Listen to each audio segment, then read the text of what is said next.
What's up, everybody? Pat's Tailgate Party Podcast. Man, it's been a while since we've been here. We're back better than ever, I would say. We got the whole crew here with us today. We're excited to be back. I don't know about excited about what we witnessed a few days ago in week one, but we'll dive into that. We'll dive in pretty quickly and get into that. But Michael Lake is here, your host. We got four other folks around the screen. So as always, we'll go around the horn. Just want to say what's up to the boys here. It's again, I haven't talked to them. At least we haven't talked on this platform about the Patriots in a while. So we'll kick it to my right. Andrew Lakis, how are you today? Yeah, I'm good. I'm just to let the good listeners at home know, you might experience some similarities between the rust we have and our lack of cohesion and the Patriots offensive line right now. So just a heads up on that front, so we don't traumatize any of the good folks in New England. Yeah, that's exactly right. It's exactly right. We'll get it though, man. We'll get it back. It's like riding a bike. Doug Lakis, the man wearing two teams that are 4-0, NC State Wolfpack and Duke Blue Devils. I love that. How are you doing today, man? Well, Mike. Hi, guys. Glad to be back. Absolutely. Good to see you. We'll go down below me and we'll go Mike Davis. Mike Davis, how are you today? I am fantastic, y'all. And very much excited to be on this. And again, I'll apologize for the rust. Again, hopefully my performance is a little better than Trent Brown's this week. Well, look, you got that. You got that Scott Zolak headset on. So we're already in good shape. All right. We're already in good shape. Maybe give us some crazy eyes today, like Zoe. And then we'll go to the right. Bill Donovan. Bill, how are you today, sir? Doing very well. How's everyone doing? Good to be back. And I second the Trent Brown playing like crapola. Oof. That game. Oof. It was, that was bad. I mean, there was a lot well, let's just dive right in. I mean, we won't waste any time. I guess I'll say this. Stuff got crazy, stuff got busy. The goal, and I think we said this after the episode, our final episode last season, was that we were going to do some preseason stuff and some draft stuff and some free agency stuff. We didn't do any of that. Life got a little bit busy, and I got to be honest and feel for, this is an open dialogue. I don't think this team was really deserving of any preseason stuff, given the draft they had and the free agency they had and the coaching changes they had. So you guys can correct me if I'm wrong. I'm good just kind of dive into the season because that preseason they had was just, I don't really care much about it. I think our preseason. I think our 32 subscribers probably, know the drill here. We got an email from Brightside Bill who wanted to make sure we were taking the days off we needed and not stressing ourselves too much in the off season. So absolutely, here we are.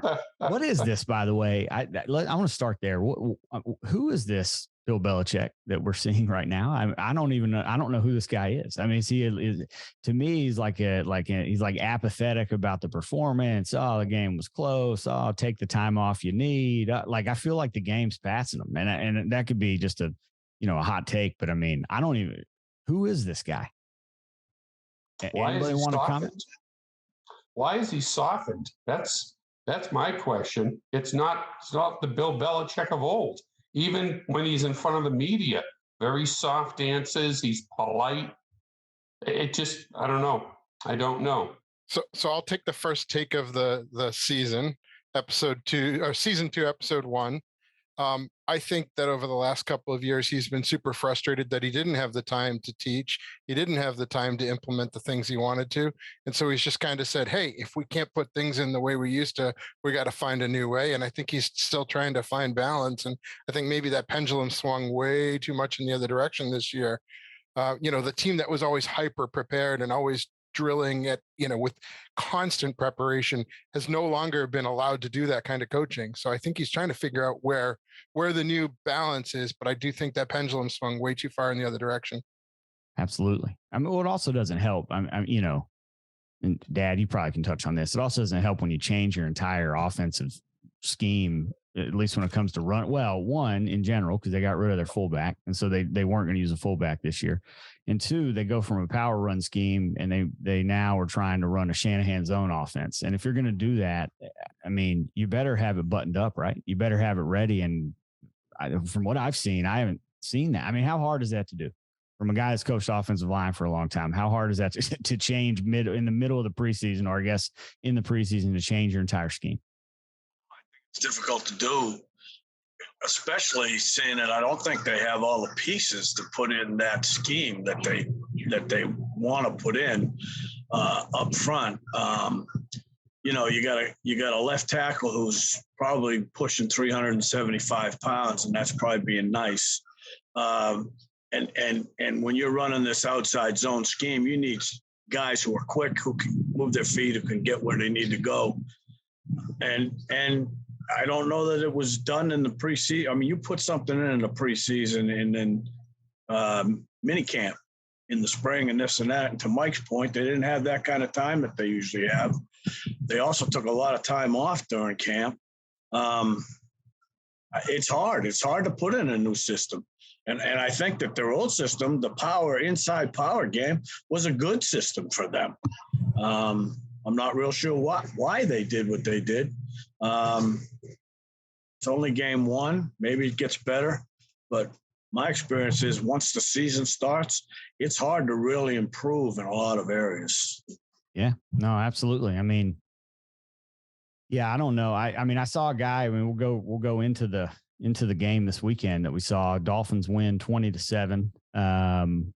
For all those bettors out there, I told my brother that Dolphins -3 and Mike Davis was the lock of the weekend. A lot of people didn't want to listen to that, and it turned out to just be an easy one. I mean, I guess because we know this team and we knew that they weren't prepared. I also will say there's one guy on the opposite side of the field, and I'm hearing a lot of people out there. I know this isn't a Dolphins podcast, but they are a divisional opponent. I'm hearing a lot of people out there that are talking about how, and I've actually seen this on BostonSportsJournal.com. By the way, just a quick plug, Greg Bedard, BostonSportsJournal.com, the best Patriots coverage you can find. If you're not a member, get on there.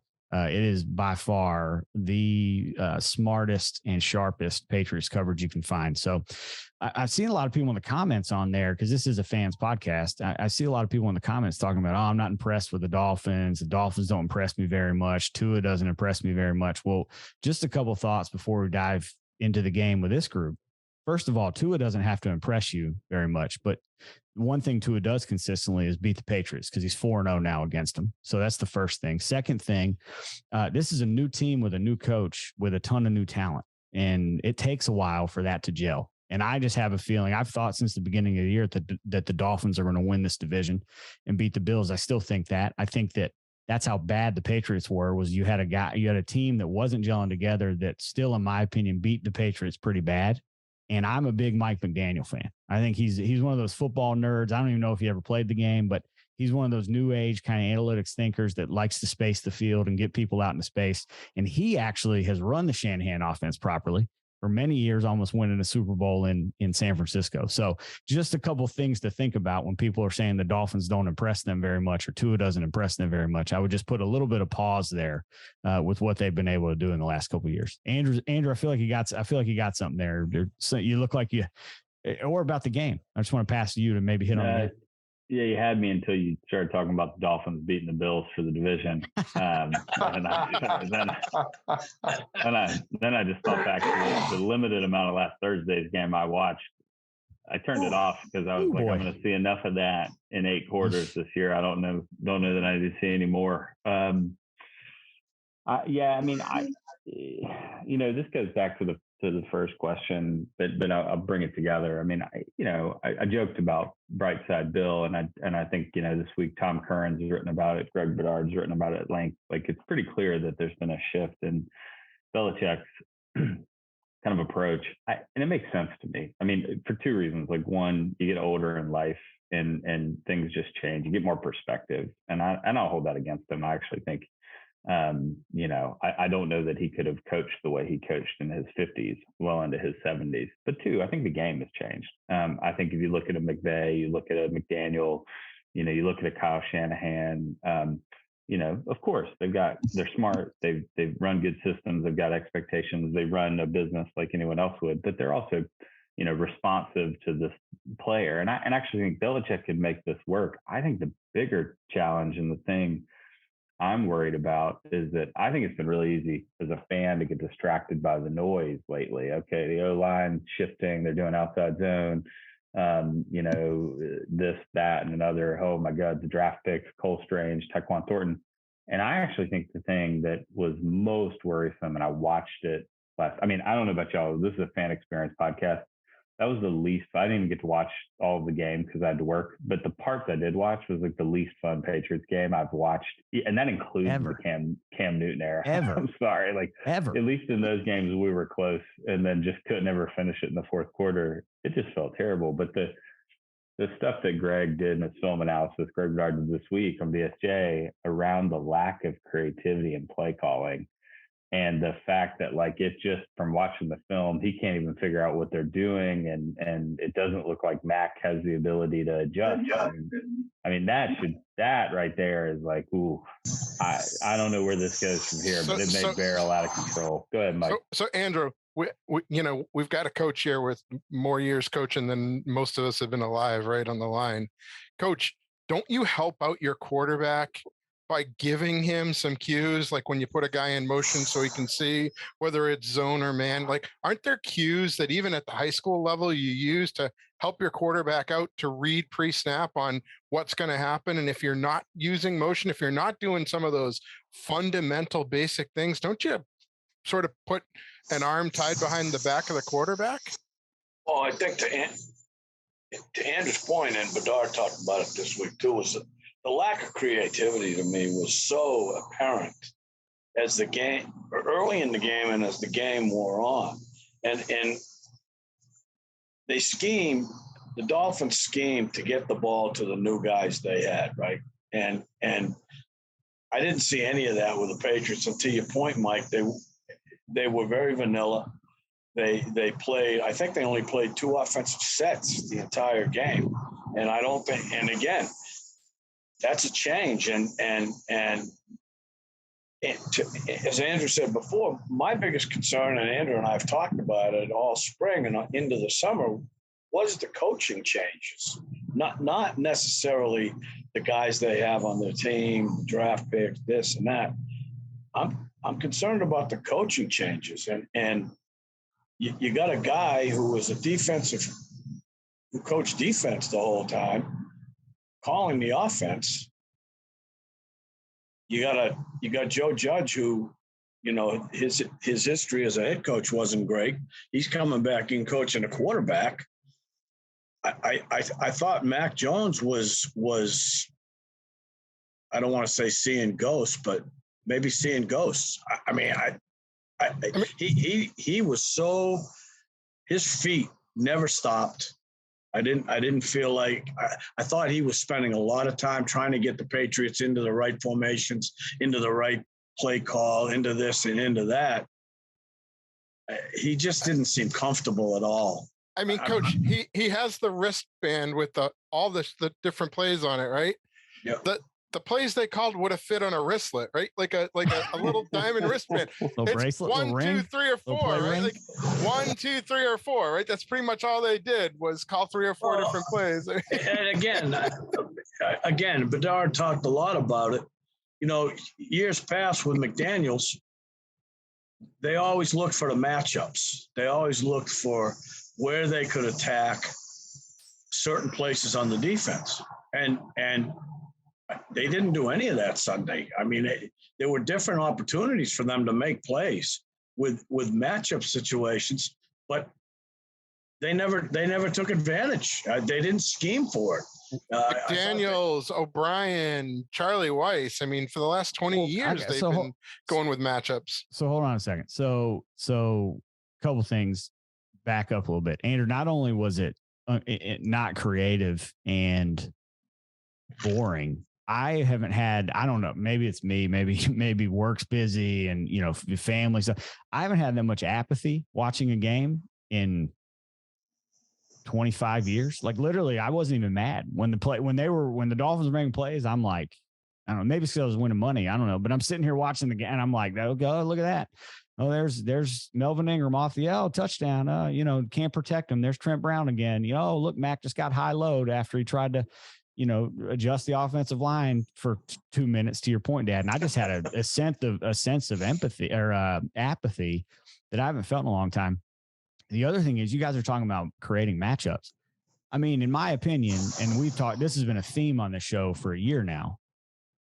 I don't understand, and Bedard talked about this. I don't understand, and this is from a fan's perspective because I'm not in the office and I'm not at practice. But my goodness, can you put your talent on the field?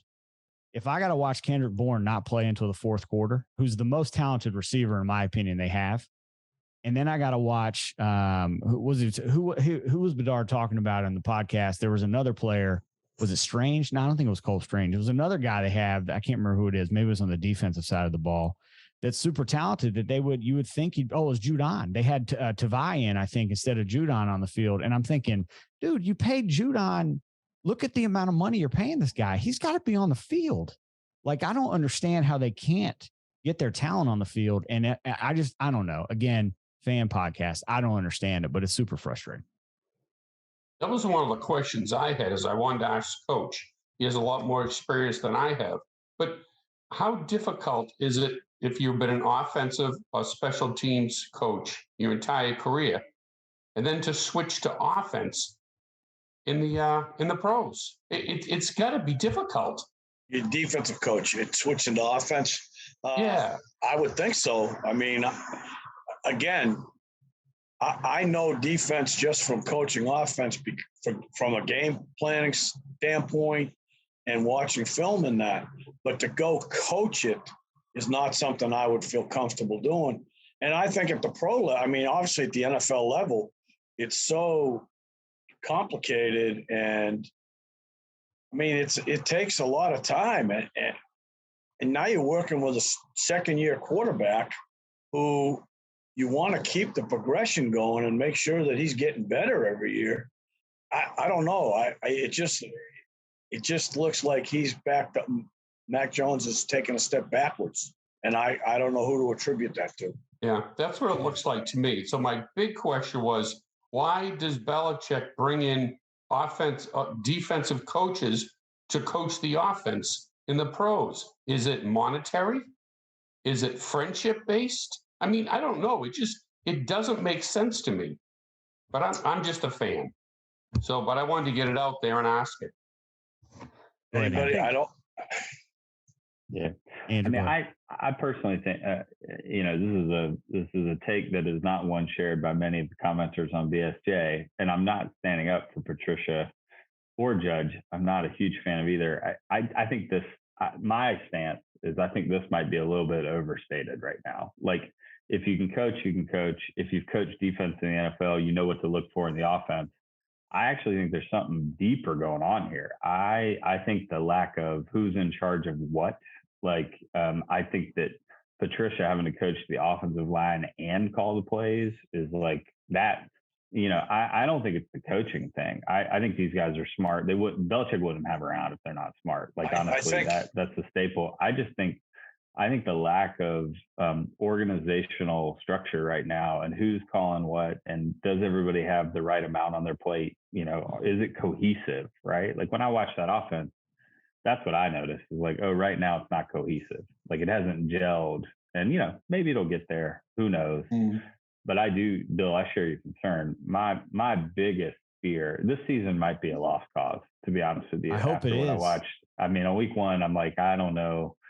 My biggest fear is that Mac goes backwards. Yeah. I mean, he already has. Andrew, you nailed it. What you just saw was our traditional third preseason game. That's what we just watched. What we normally would usually see in the third preseason, where your starters play about three quarters, and they come out and they play super vanilla. That's what the game plan was. It was like the third preseason game, except it was a real game. I'll say this. Coaching the offensive line for all the years I coached the offensive line, I would not have been able to call the offense and coach the offensive line. I was an offensive coordinator at one point. I had to, after every series, I had to get my group together and figure out what's going on out there and do this and do that. There's no way in the world. Matt Patricia, he's a good football coach. That's not even an issue. But you can't call offense and then go over and try to get your offensive group together and figure out what's going on out there and be successful. To Andrew's point, the breakdown of responsibilities to me seems really strange, especially coming from a guy like Belichick, who always had that in mind, seemingly had all his responsibilities. Guys had their responsibilities. They did their responsibilities, and they were held accountable by him. Now, what's going on inside the...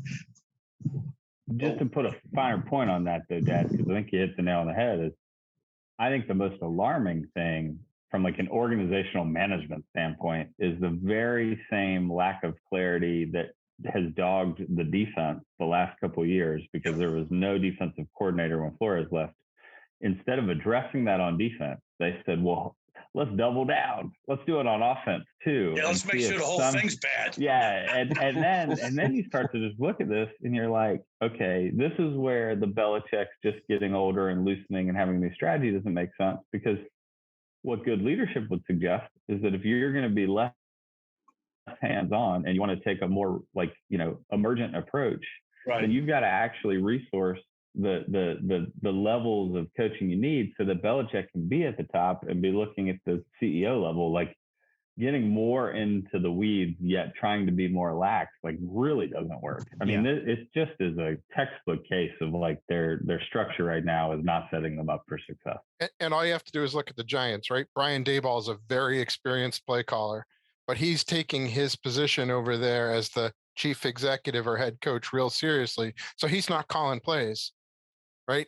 He's got somebody else doing the play calling and he's there to help him. But he went over there as a new head coach and he's saying, look, I need to be able to be on, paying attention to special teams and paying attention to the offense, paying attention to the defense. I'm not ready to be able to do all that and help call the plays. Well, I can tell you this, Daboll's in the offensive meeting. And I'm quite certain he has. I know the head coach has the headphone that can go back and forth between the offense and the defense, and he's hearing the plays that are called. And I just think, and going back to your point about the third preseason game, we've watched the Patriots over the years, and the first four games usually, a lot of times, aren't real good. But I just didn't, to Mike's point, I didn't get the feeling at all that this was just the start of the season. The Patriots were vanilla. They're going to be good in 2 weeks' time. They're going to be good in 3 weeks' time. They're just, they're using this as the final preseason stuff, which he's done forever. I got no feeling of that watching this game. Well, that game plan was an insult to vanilla. None. Well, I can tell you this. So a couple things, and then to move on to the game coming up and then anything else in this game. One, and you guys bring up a really good point about organizational hierarchy and structure. The reality is Belichick can be the head coach. Any great leader in an organization has to trust the other people that run the organization. And so he's not going to dive into every little thing and micromanage every little thing that happens. That you can't run an organization that way. So you put people in positions, to Andrew's point, you put people in positions that you trust them to do well in, and you let them fail and they learn from failure. You let them succeed and you learn from success. But the reality is, if there's too much going on and you have too much, if they're underwater too much in that part of the organization, it's never going to run well. So I think he'll dive in a little bit more as the season goes on, but I don't think you're going to see him just micromanage every piece of the business, if you will, because that's just not healthy. The other piece is on to what I think we're going to see from them. And Andrew, you and I texted about this the other day. I'm concerned that we're going to see a 7-10, 8-9 season of mediocrity, because Belichick, and he's just good enough to stay in some games and win some games that he shouldn't win, or, in the easy middle part of the schedule. I got to be honest with you. Maybe this is unpopular and it would sure as hell be boring. I'd rather they just go 2-15, 3-14, get a great draft pick. Hopefully they don't fumble it. But get a great draft pick and actually get some talent. Like literally, I don't want to go mediocre. That just puts you 15th, 16th in the draft. You don't get any better. Like, I'd rather, maybe that's me. I don't know if I feel that, but what do you? I mean, 7. You want to go 7-10 and draft a middle draft? I'm going to watch them anyway, whether they're 2-15 and 15. Yeah, I mean, that's what I mean. Doesn't matter. I'm going to watch them every week. Well, so two thoughts on that. I mean, one, I think The only way I'm all right with that kind of plan is if, knock on wood, God forbid, like they had an injury to Mac and he doesn't play. And then I'm like, okay, he gets the year to get stronger, develop, and they get a better player. But I think it would be detrimental to his development to not see a leap this year. But the other two thoughts from me are, I buy into like Bedard's whole thing. This can't be a bridge year because last year was your bridge year. Correct. So if you got the quarterback you need, and if you got these new guys that you spent all the money in, and if the last two drafts, which look promising, are what we think they are, you should be seeing progress.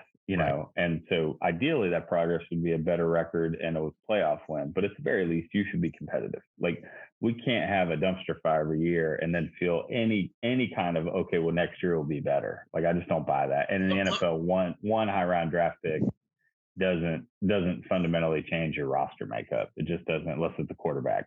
So like one last thing along those lines. Let me throw it out to you guys, see what you think. At what point do you think that the locker room becomes an issue if these guys are all of a sudden watching failure in the game plan, in the questioning the coaching staff?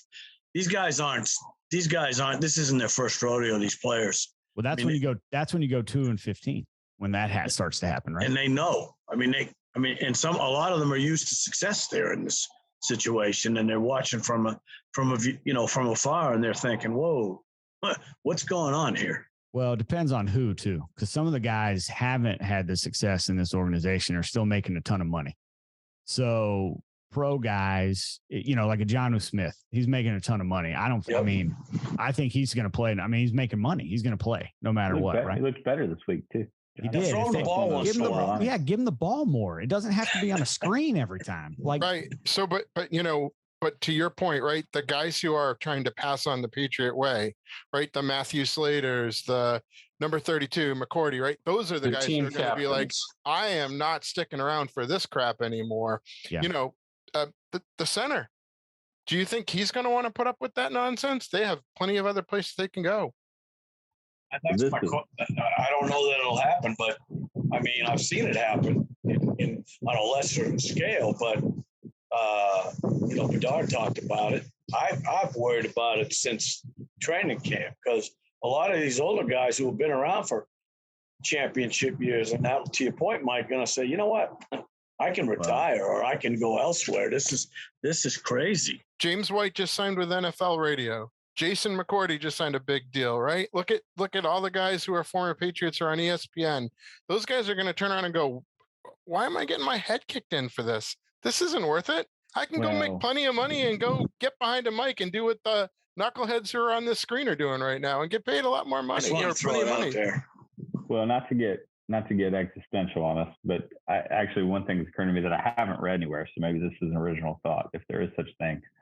I actually think one of the challenges we're having as fans, that maybe the team isn't having, and who knows how it plays out, is that I think the Patriot way is dead. And I think Belichick is actually smart enough to know it went out the door with Tom Brady. Yep. That you can't do everything's about perfect preparation. Everything's in the team. By the way, it's going to cost Tom Brady his marriage right now. Oh, dude, saw that. The idea, awful. To the idea of that's just dead. It's gone. And I think Belichick, he's smarter than most. I think he knows it. I actually think the challenge is right now, because we're used to the Patriot way and everybody's used to the Patriot way, we can't actually, the idea of a looser approach or growing pains or working things out just feels so foreign. I'd imagine that's not going to be the problem in the locker room. I think the far bigger problem is if they don't start to experience success with whatever comes next. Correct. After the Patriot way. I just think, he needs Mac and some other guys who are going to be whatever this 2.0 version is to have success in the process. And then your buy-in comes.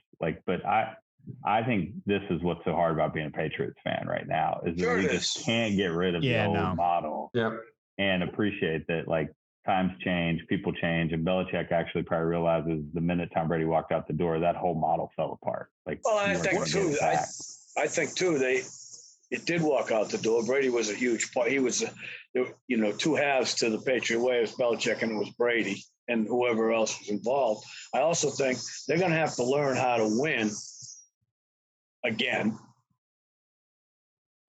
without the old Patriot way, to your point. So, and that will happen.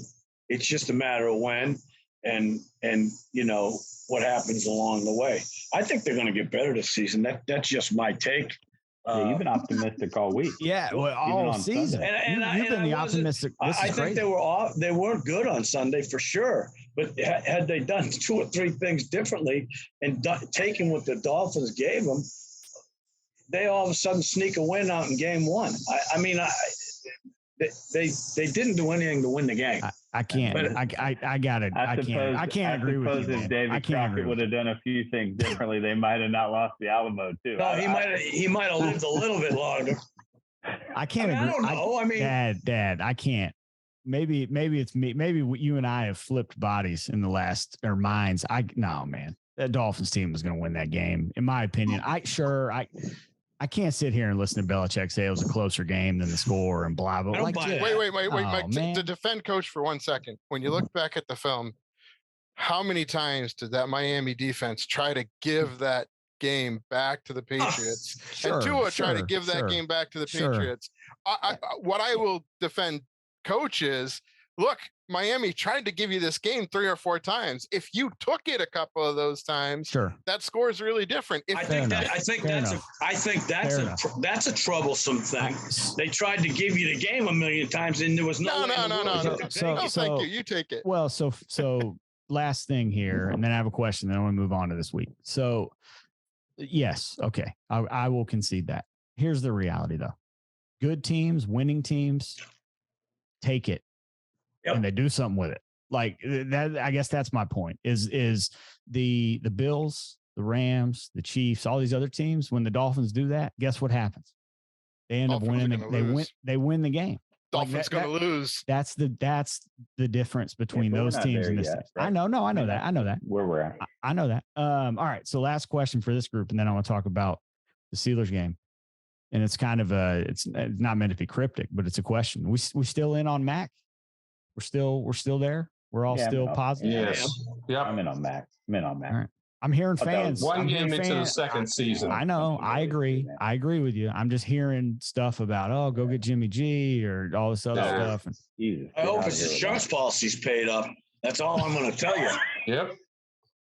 Because that big boy on the left side, holy cow. I'm in on Mac. I'm also in on whoever his orthopedist is. Like, oh my God. Hey guys, I got a question. Speaking of our huge left tackle, it was reported earlier in the year that obviously last year he played right tackle. They signed him at right tackle money, and then this year they flipped him to the left tackle. Obviously, the money's different. Do you think that's affecting him? Yeah, I do. I think there's an obvious buy-in problem right now with him. And I'm not sure if it's the money. I'm not sure if it's just to the point where he's not interested anymore. But, Bedard said in watching the film, it wasn't an effort thing. It just looks like he's not interested. I mean, so guys, I did hear a really interesting take on this. And it was one of the, trying to think the guy, he's a former offensive lineman, Ross Tucker. Ross Tucker was saying that he thought Trent's big problem is he always played well when there's a really good veteran guard playing next to him. Played up. Oh, okay. That he plays well when there's a good veteran guard playing next to him, and that he doesn't play very well. He plays very inconsistently when he's playing next to an inexperienced guy. So that might speak to, it's not just that they moved him to the left side, but they moved him to the left side next to a guy who played at UC Chattanooga and still is trying to figure out the difference between his elbow and his what. Well, we're going to keep our eye out on that. Bedard had some interesting thoughts about Strange. Thought he was okay, but he's not there yet. It's been the same thing over the last few years. Looking maybe at the draft. Maybe you flip on Onyu and Strange. Yeah. I mean, and Onyu's a lot more anchor. Well, I think you'll know the answer to this question by week 6. I think there's a decent chance. No, I think Trent Brown may get cut. Oh, right? I got you. They brought back Cannon, right? Right. He's Marcus Cannon. I'm just saying that they got. I'm not sure they moved Brown to left tackle because of anything more than they weren't happy with Wynn at left tackle, and they weren't sure what they were going to get with Wynn. So they talked about trading Wynn all spring. I don't know. I don't know. We'll see. Let's move. We'll see how. Let's move into the Steelers. We got a couple more minutes here. Steelers. So here's my thought on this game. I brought it up earlier pre-show. So I texted Andrew the other day and was like, literally just without even looking at the game, was like, what alternate reality am I living in where the Patriots are favored on the road against the Steelers? And we laughed and we talked about it. And I don't know, maybe I know this isn't a gambling podcast, but I've learned over the years of gambling for a long time that the more I look at that, the more maybe I'm overthinking it. Andrew, you're my great equalizer here. Am I overthinking the number and thinking Vegas is telling us something, almost that thing where you always bet the lower ranked team or the higher ranked team when they're a favorite, and then it usually wins, right? Or is there just immense value on Steelers money line, and are they going to go in and look, and the Patriots are going to lose? There's immense value on Steelers money line. Vegas is not, their job is to get money on both sides, right? Right. It's not they're trying to win, right? They're not trying to be smarter than everybody else other than to get the money in the right place. So I feel like they've got the money line where it is to get the money equal, right? They're trying to get. I don't think so though, Mike. Line up on. No, but the betting splits aren't telling you that. So the betting splits are right now 74% of the money is on Pittsburgh and 74% of the bets are on Pittsburgh. I mean, that's my other concern is that I thought it would actually be the other way. Then the number should be going down, right? Should be moving towards a betting game. I gotta be honest. That's the kind of game I would leave alone most likely, because I just think you are going to overthink it. You're not going to be able to separate your Patriots fan from those sorts of things. I did last week. Well, you did. Mike, do you have a score prediction before you got to head out? Yeah. Mike Davis, what do you think? Yeah, I'm going to say 23-10 Steelers. Okay. 23-10. Bill Donovan. And I'm going to say that the game is ended by Hoyer, not by Mack. Oh boy. Well, Dad said he was didn't practice today, by the way. Dad said he was worried Mack wasn't going to make it through the year. So I don't think he's going to make it through the Steelers game. All right. Bye, y'all. Bye, Mike. See you, Mike. I'll be with you. Bill Donovan.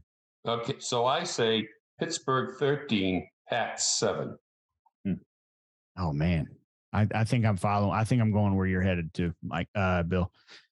Dad. I think Pittsburgh wins 20-13. 20-13. Man, I just don't see us scoring 13 points. Sadly. No.